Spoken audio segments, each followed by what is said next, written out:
Hello everybody, Interact here with a quick video about the designer notes that came out a few hours ago about the Doctor rework, a Gatekeeper emblem change, and the change to Hex Ruin. So I'll go over this quickly. This is my second take because I spent way too long talking about Doctor and Gatekeeper, and I know everyone's just here to talk about Ruin, so I'll get through it quick. Basically, they want to keep the Doc's identity as somebody who shocks people and has different afflictions, hallucinations, insanity, whatever. Cool. They say the main issue is static field because it periodically notifies you of survivors' locations and their terror radius. I don't agree with this, but that's okay. I understand that maybe at lower ranks, where stealth is a bigger factor, as opposed to higher ranks where looping is the biggest factor in survivors surviving, it could be annoying to basically just get found because the Doctor switches into treatment mode and you're in his terror radius in the first minute of the match. Sure. It's the replacing of a static blast. We already know about this. It's the active ability button. So they give us a little bit more about it though. After charging it for a short duration, we'll have to see on PTB, which I believe comes out tomorrow, the 7th of January. Allegedly is when the PTB comes out, so we'll see how long it actually takes. I'm assuming it's probably going to be, knowing behavior, it'll probably be like 2.5 seconds.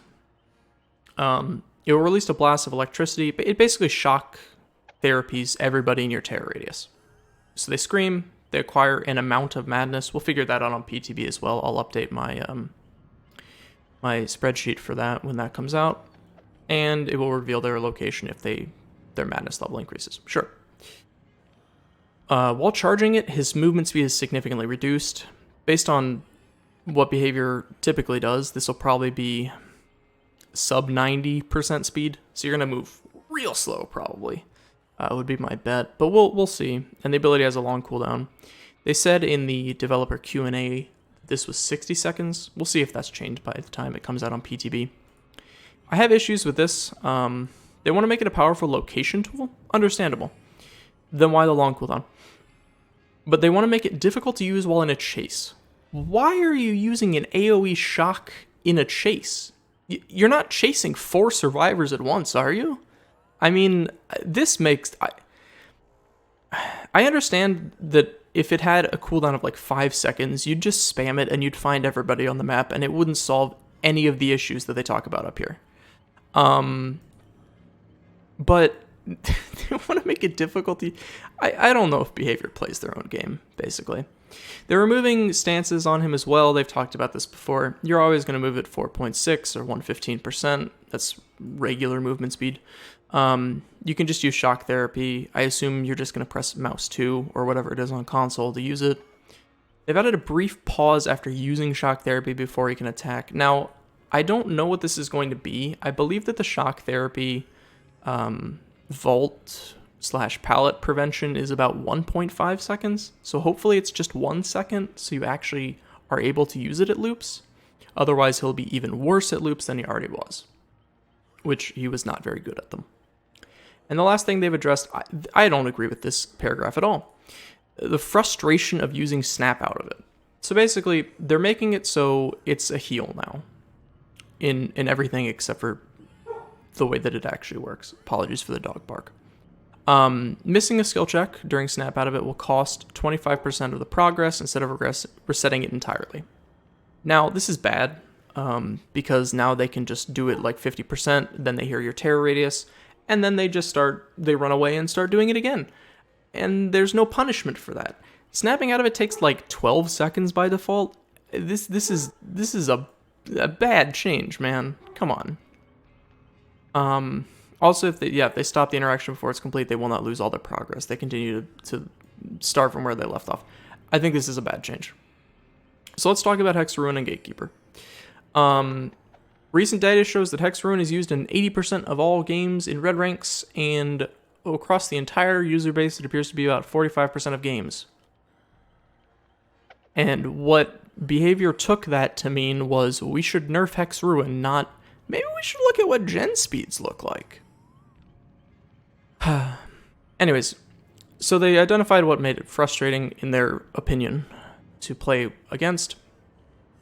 It's punishing the new players who can't hit great skill checks. I have friends that are like rank 18 legitimately. They hate Hex Ruin. They think it's overpowered because they can't hit great skill checks. That's understandable.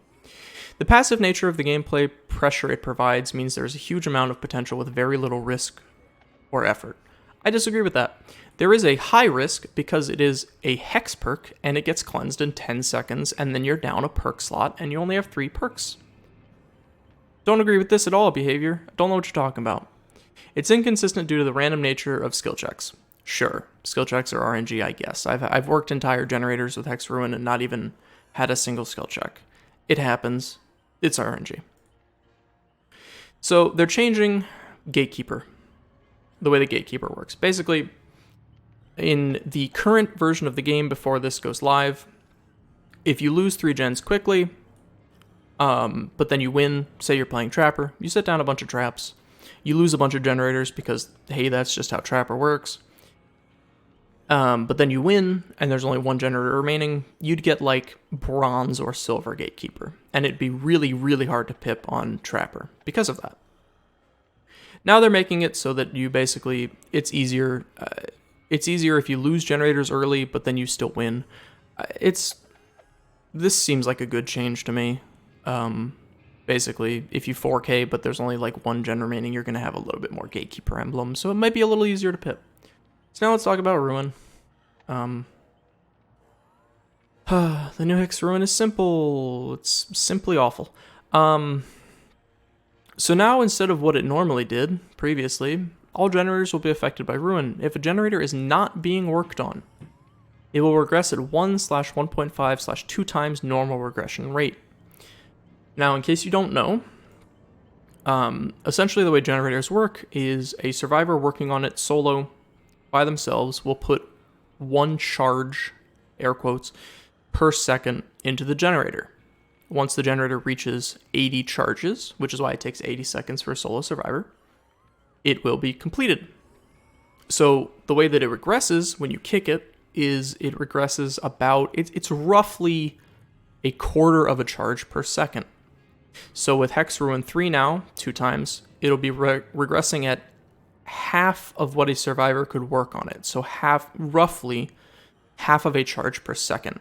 Meaning that if a generator is 99%ed, it'll take roughly 158-ish seconds to fully regress. Okay, sure. This is the issue that I have with this change. It's still a hex perk. So it still gets cleansed. Why? Why is this the hex perk? If this was not a hex perk, it still wouldn't be that great. It'd be all right. It'd be a consideration. But the fact that this is a hex perk and it can get cleansed, so I mean, Hex Ruin right now, let's say I get cleansed in 30 seconds. Maybe you've had 5 skill checks that you've prevented from working on. You've got a little bit of regression in there. Right now, unless survivors are just like working on a generator and then stopping for some reason because they want to go like loot a chest, if Hex Ruin gets cleansed in the first 30 seconds, it will literally do nothing. No one's going to run Hex Ruin anymore.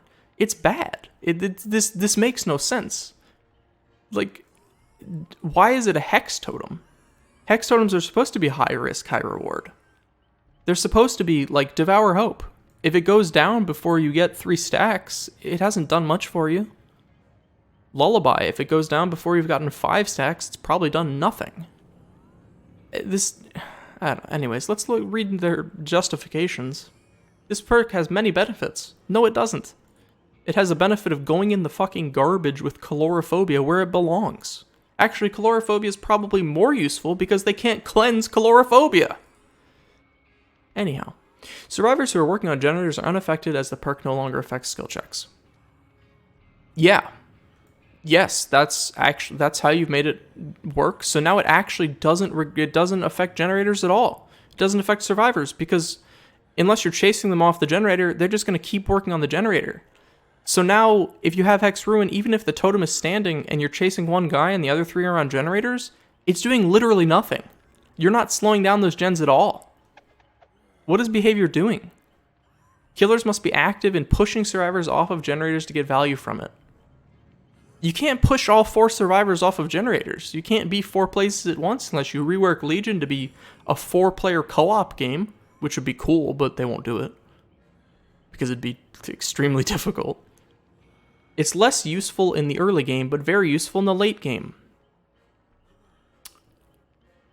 Survivors now have a more interesting choice about when it is necessary to find and cleanse Hex Totem. No. It's worthless in the early game, and it's also worthless in the late game, because they'll just cleanse it, or they just won't stop working on generators. What are you talking about? You're out of your minds. Also, I just noticed that they actually confirmed that the PTB is coming out tomorrow, so neat. Please be sure to let us know what you think about the changes once you've had a chance to try them out. I don't need to try them out. I can tell you this is garbage. I guess everyone's running Corrupt Intervention now because that's the only perk that actually slows survivors actively in the beginning few minutes of the game. This is such a boneheaded decision from Behavior. I don't understand what they're thinking. Unless we're missing something and like I don't know, they increase the normal the regression rate to be like 2 charges per second, so kicking generators is actually worth it, and Hex Ruin becomes like bonkers bananas with like Surge or some nonsensical. Or the next chapter that comes out after the mid-chapter update has some obscenely good early game generator prevention perk.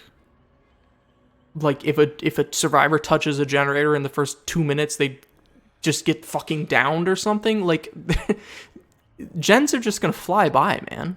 You don't have anything anymore. Survivors complain about Hex Ruin, but they also complain a lot about how they're like, oh, rank 1 is just Freddy and Nurse and Huntress and Spirit behavior. Hey, guess what, guys? You're gonna see even more of those now. You're not gonna see anything other than Spirit, Freddy, Huntress, Billy, whatever, at high ranks. Because the killers that were weaker, like Wraith or Myers or, Ghostface, I don't know. Here, let me pull up my list of killers. Demogorgon, Oni. Like, these killers, they use Ruin on Wraith. Use Ruin on Huntress. Use Ruin on Shape. Use Ruin on Hag. You might use Ruin on Hag. I don't really play Hag. Use Ruin on Bubba, typically. You might even use Ruin on Freddy. Like, basically every killer except for, like, Nurse and Billy, I pretty much run Ruin on, because you needed it. Like, you're not going to see any diversity at high ranks. This change is going to kill diversity at high ranks. If you thought diversity at high ranks was already bad, I hope you're ready for the fucking apocalypse. Because you're going to see nothing but Freddy players. They're going to have to nerf. I would like to predict right now, if this change goes through, and the next chapter after this mid-chapter update doesn't have a really, really, really strong regression perk, or generator prevention perk, high ranks it's gonna be, people are gonna start bringing Moris, people are gonna start bringing iridescent heads. Like, it's gonna be the Wild West, man. Because the one somewhat decent slowdown perk for the early game, so you could actually find survivors and get into chases, is gone. They're getting rid of it. It's that simple. Hex Ruin typically didn't last very long at high ranks. I understand at low ranks, Hex Ruin probably was like the be-all end-all of perks. It probably made it so killer was stupidly easy and you'd get boosted beyond where you should have been. But at high ranks, if you didn't, even with Ruin, gens fly by, man. I'm not a good survivor and I can hit Ruin skill checks. Like, this is a bad decision. This is a really, really bad decision. I don't know what Behavior's thinking. Be sure to let them know what you're thinking, what you think about it once you've had a chance to try it on the PTB. And I do not envy the person who has to read those feedbacks. whoever that job is, whoever has this job of reading the feedback from the PTB, I'm sorry. I apologize to you. Your mental health is shot. I'm so sorry, behavior employee who probably doesn't get paid enough to listen to this shit. I mean, this is a boneheaded decision. Even if this wasn't a hex perk, I'm not sure I'd run it, to be honest. I don't know, I'm just rambling at this point, guys. I will be streaming the PTB tomorrow if you want to watch me suffer playing Doctor. I guess the Twitch stream, twitch.tv/interact. And then we'll let behavior know what we think about their changes. And I don't know. I don't know if they're gonna revert this or just go through with it and ignore feedback or what, but this is a bad choice. This is bad. This does not bode well for high ranks. I guess I'm gonna become a nurse main or something. I'll have to start practicing. Anyways, thanks for watching, guys. I'll see you hopefully on my Twitch stream, and if not, in the next video, which will... the next major edited video is probably going to be covering the rework once I get the numbers for everything and get that all broken down.